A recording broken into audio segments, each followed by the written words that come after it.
ఉద్యోగం కోసం చూస్తున్నారా? ఓం శక్తి ప్రైవేట్ లిమిటెడ్ కంపెనీలో మార్కెటింగ్ జాబ్స్ 20,000 నుంచి 30,000 వరకు జీతం ఉంటుంది. సంప్రదించండి. ప్రస్తుతం మనతో పాటు ప్రముఖ ఆధ్యాత్మికవేత్త, జ్యోతిష వాస్తు పండితులు బ్రహ్మశ్రీ ఉమామహేశ్వర సిద్ధాంతి గారు మనతో ఉన్నారు. గురుగారితో మాట్లాడదాం. నమస్కారం గురుగారు. ఆయుష్మాన్. గురుగారు, ఆగస్టు నెల విశేషంగా కుంభరాశి వాళ్ళకి ఎలాంటి ఫలితాలు ఉంటాయి అంటారు? ఇక ఓవరాల్గా ఎలాంటి విషయాల్లో జాగ్రత్తగా తీసుకుంటే ఈ నెల వీళ్ళకి విశేషంగా కలిసి వస్తుంది? సర్వమంగళ మాంగళ్యే శివే సర్వార్థ సాధకే శరణ్యే త్రయంబకీ దేవి నారాయణీ నమోస్తుతే. ఓం శ్రీ గురుభ్యో నమః. ఓం శ్రీ గం గణపతియే నమః.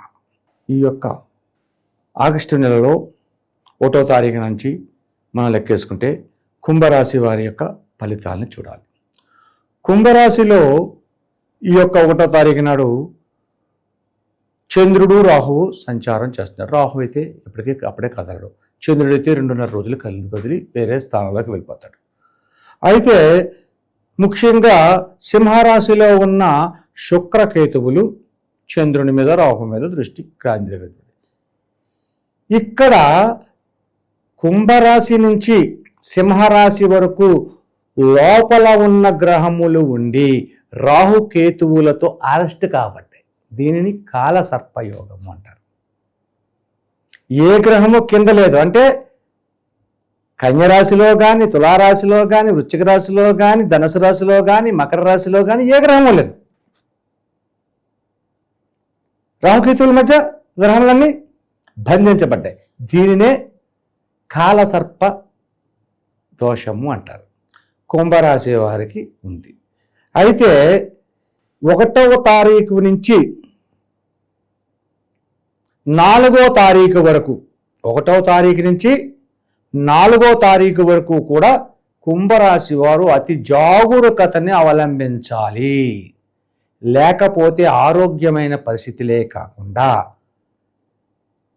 అన్ఎక్స్పెక్టెడ్గా గొడవలు జరిగి, నువ్వే తప్పు చేయలేదు, అన్ఎక్స్పెక్టెడ్గా గొడవలు జరిగి ఏదేదో ఊహాజనికమైనటువంటి మాటలు వచ్చి 10 మందిలోని అవహేళన చేయబడము, కించపరచబడ్డము, ఇబ్బందికరమైన స్థితికి పొందడము, ధన వ్యయం జరగడము అంటివే జరుగుతాయి. ఎందుకుండి గురువుగారు ఇలాగే జరుగుతుంది? 4వ తారీఖు చెప్పారేటి? 5వ తారీఖు ఉండదా? ఉండదు. ఎందుకు ఉండదంటే 2.5 రోజుల తర్వాత చంద్రుడు మీనరాశిలోకి వెళ్ళిపోతాడు. అప్పటికిది పోతుంది. అందుకనే 2.5 రోజుల తర్వాత 3 రోజులు కాబట్టి 4వ తారీఖు 1, 2, 3 వదిలేస్తే 4 అన్నాను. 4వ తారీఖు నాటి నుంచి ఆ యొక్క ఫలితం ఉంటుంది. ఇంకపోతే కుంభరాశి వారి పరిస్థితి ప్రభావం ఏమున్నాయి? కుంభరాశిది పరిస్థితి ప్రభావం బాగానే ఉంది. వీళ్ళ బద్ధకస్తులు. గతంలో చెప్పాను, గత మాసంలో కూడా ఇదే చెప్పాను, ఈ మాసంలో అదే చెప్తాను. బద్ధకస్తులు ఇవాళ చేయాలన్న పని రేపు చేద్దామని అనుకుంటారు. నడు అంటే వెళ్దాంలే అంటారు. ఈ పని ఇప్పుడు చేసుకోవాలంటే ఎందుకు నువ్వు చేయక్కర్లేదు. ప్రతిదానికి ఆటమే, ప్రతిదానికి ఆలస్యమే. ఆలస్యం ఏమవుద్ది? అనేక రకాల దారులు ఇస్తాయి. రేపు చేయాలనుకున్న పని ఈరోజు చేయి. ఇవాళ చేయాలనుకున్న పని రేపు వేయకు, ఇవాళ చేయి. సూక్తి చెప్పిందంటే, సూక్తి ముత్తావుల్ని చెప్పింది ఏంటి? రేపు చేయాలనుకున్న పనిని ఈ రోజే, ఇప్పుడే చెయ్యి. ఇప్పుడు చేయాలనుకున్న పని అదే చేద్దు. అయ్యో ఇంకా చేయలేకపోయినాను, నిన్ను నువ్వు కొట్టుకో, నిన్ను చెంప తిట్టుకో, చెయ్యి, చేస్తా. కానీ చేయలే. కుంభరాశి, కుంభం అంటే ఏంటి? కొండ. చేయి జాగ్రత్త ఏమవుద్ది? తగులుతుంది. అందుకనే లేదు ఇక చెరు నష్టాన్ని కష్టాన్ని కొందరుచుకుని తీయలే. ప్రతి విషయంలోని ఆలోచించుకుంటారు. దగ్గరకు వచ్చింది కూడా దూరం అయిపోతుంటాయి. దగ్గరకు వచ్చింది కూడా దూరం అయిపోతాయి. నువ్వు సాధించాలనుకున్నప్పుడు సంపూర్ణంగా చేసుకో. ఎందుకు గతిలో అటువంటి విధానంలో ఉన్నారు. అలాగే ఆరోగ్య విషయాన్ని కూడా జాగ్రత్త తీసుకోవాలి. ఏంటి ఇలా ఆరోగ్య విషయంలోని కీళ్ళకు సంబంధించిన వ్యాధులు వస్తాయి. నడవలేని స్థితిగతులు పొందుతారు. ఎందుకు పొందుతున్నారా అంటే శుక్రకేతువులు ఇక్కడ రాహు స్థానంలో శనివత్తు రాహువు. శని ఏ ఫలితాలు ఇస్తాడో రాహు అదే ఫలితాలు ఇస్తాడు. శని ఏమో ధనస్థానంలో ఉన్నాడు, మీనరాశిలో ఉన్నాడు, యోగదాయకునిగా కాలకపోయాడు అక్కడ ఈ యొక్క కుంభరాశికి. అటువంటి పరిస్థితి ప్రభావం వల్ల అనేక రకమైన ఇబ్బందులకు గురి కావడానికి అవకాశం ఉంటుంది. ఏలినాటి శని ప్రభావం ఏ మేరకు బాధిస్తుంది? ఏలినాటి శని ప్రభావం కూడా ఇక్కడే ఉంది కదా. కుంభరాశికి, మీనరాశికి, మేషరాశికి ఏలినాటి శని ప్రభావం ఉంది. ఆ ఏలినాటి శని ప్రభావం అంటే మొత్తం అన్ని కూడా వస్తాయి. అందుకనే శని ప్రభావం సరిగ్గా లేదు కదా అని చెప్పాను ఇందాకే. ఏలినాటి శని ప్రభావం ఒక పక్కన చూపెడుతుంది. ఇదండి ఒక రకం కాదు. కేతు ప్రభావం వచ్చి కాలసర్పదోష ప్రభావం ఒకటి, ఇన్నున్నాయి. ఈ ఎన్నో విధానాలన్నీ అనుకూలతమైనది చేసేదట్టి మౌనమే నీ భాష ఓ మూక మనస. ఎంత చక్కగా ఉంది. మంగళంపల్లి బాలమురళీకృష్ణ గారు ఆలపించారు ఏదో సినిమాలను, గుర్తులేదు నాకు. మౌనం వహించుకోవాలి. నోరంది కదా అని చేసి పడిపోతే అనేక రకాలు ఉంటాయి. కాబట్టి ప్రతిదానికి దైవ నామస్మరణ తప్ప. నేను ఎవడో తిట్టాడు, ఎనబడింది నోరు మూసి కూర్చో. ఒక మాట, రెండు మాట చెప్పక్కలేదు.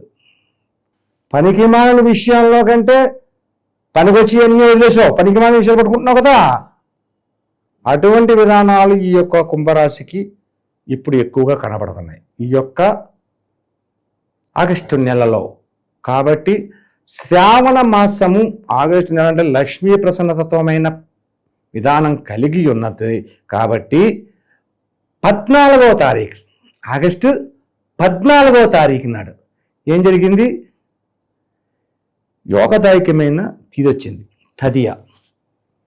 తదియ అంటే ఏంది? వాళ్ళని ఇప్పుడు ఆగస్టు 1ని తది వచ్చింది, మళ్ళీ తది వస్తుంది. ఇది బహుళ తదియ, అది శుద్ధ తదియ, తేడా ఉంది. అప్పుడు ఆ రోజు నాడు వీళ్ళు అమ్మవారిని దర్శనం చేసుకోవాలి.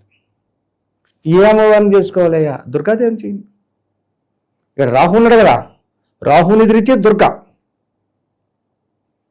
కేతువు ఉన్నాడు కదా, గణపతిని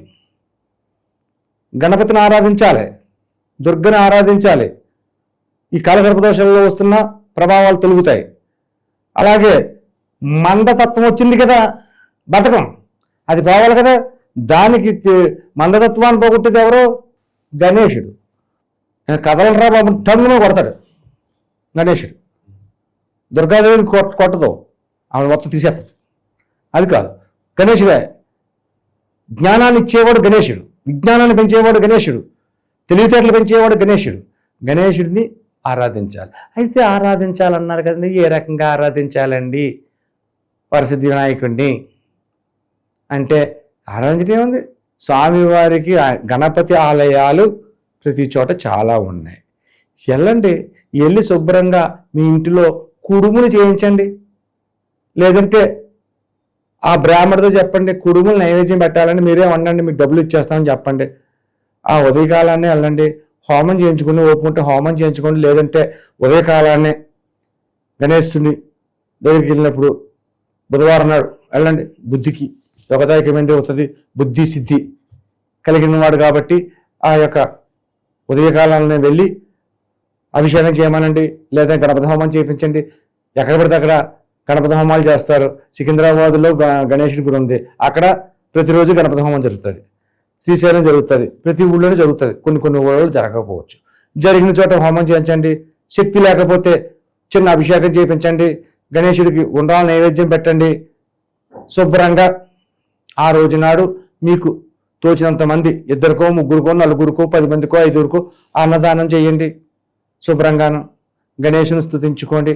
యోగదాయకమైన స్థితిగతులు పొందుతారు. దుర్గాదేవి ఆరాధన చేయండి. దుర్గాదేవి ఆరాధన చేయాలంటే ఏ రకంగా చేయాలి? గురువు గారు ఇది కూడా కొంచెమే, మళ్ళీ ప్రతిదీ కూడా ఎలాగా అనేది వచ్చేస్తుంది. శుభ్రంగా ఆరావళి అనే కుంకుమ అమ్ముతారు మార్కెట్లో, పూజా స్టోర్లో. ఆరావళి కుంకుమ తెచ్చుకోండి. ఉదయాన్నే లేకండి, స్నానం చేయండి. శుభ్రంగా స్నానం చేసి మంచి వస్త్రాలు ధరించి మీ యొక్క పూజా మందిరంలోని ఒక దుర్గాదేవి పటం పెట్టుకోండి చిన్నది. ఆ పటం దగ్గర కూర్చుని దుర్గా షోడశ నామాలు చదవండి. ఓం దుర్గాయన మహా, ఓం నిఖిలాయన మహా, ఓం సకలాయన మహా, ఓం లక్ష్మీ అయిన మహా అని ఉంటాయి. అవి చదువుకోండి. అవి చదువుతా ఈ ఆరావళి కుంకుమని ఈ యొక్క 3 వేళ్లతో వేయాలి. ఇది యోగ ముద్ర అంటారు. ఈ యోగ ముద్రతోటి అలా వేయాలి. ఎలాగంటే ఇలా వేసేకూడదు, ఇలా తీసుకుని హృదయానికి తెలిసి ఇలా వేయాలి. అలాగ నామాలు చదువుతా 16 నామాలు చదవండి, లేదా 108 నామాలు చదవండి. మీకు ఎన్ని చదవగలిగితే చదవండి. అవి పెట్టండి. అది పెట్టిన తర్వాత నివేదన పూర్వకంగా ఈ కుంకుమ వేశారు కదా, ఇంత కుంకుమ వేసిన కొంచెం కొంచెం వేసుకోవాలి. ఆరవళి కుంకుమ అంటే డబ్బా చిన్నదా ఉంటుంది, 50 రూపాయలు ఉంటుంది. కాబట్టి ఆ ఆరావళి కుంకుమతో పూజించి ఆ ఆరావళి కుంకుమను ధరించాలి. ఆడవాళ్ళైతే పెళ్లి కాని వారైతే నుదుట ధరించాలి. పెళ్ళి అయిన వారైతే నుదుట, పాపిట, కంఠస్థ, వక్షస్థల, నాభిలో ధరించుకోవాలి. ఇలాగా ఆ యొక్క 5 చోట్ల పెళ్లి అయిన వారు ధరించుకోవాలి. పెళ్లి కాని వారు నుదుటి పెట్టుకుంటే సరిపోద్ది. ఆ మగవారు నుదుటి పెట్టుకోవాలి. ఈ కుంకుమని అలా ధరించుకోండి. ఆ తర్వాత నైవేద్యంగా పెట్టడానికి పటికి బెల్లం చిప్స్ కాదు, పటికి బెల్లం ముక్కలు ఉంటాయి. ఆ పటికి బెల్లం ముక్కలు పెట్టండి, నివేదన చేయండి. ఓం భూర్భువ స్వాహ తత్సవితుర్వరేణ్యం భర్గో దేవస్య ధీమహి ధియో యో నః ప్రచోదయాత్. ఓం ప్రాణాయ స్వాహ, ఓం అపానాయ స్వాహ, ఓం యానాయ స్వాహ, ఓం సుమనాయ స్వాహ, ఓం నారాయణాయ స్వాహ, ఓం బ్రాహ్మణాయ స్వాహ అని నైవేద్యం చేయండి. అయిపోయింది. హారతి ఇవ్వాలి.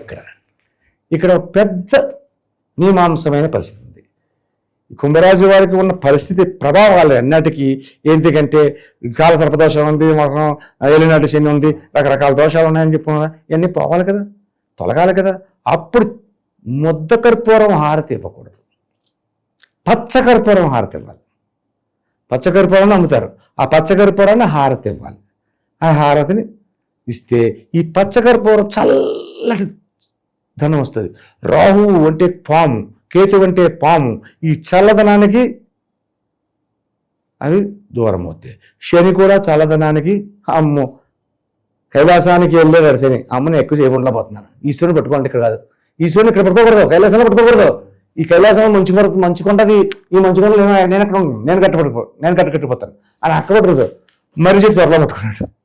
అలాగా ఈ శని కూడా దూరమైన పరిస్థితి వస్తుంది.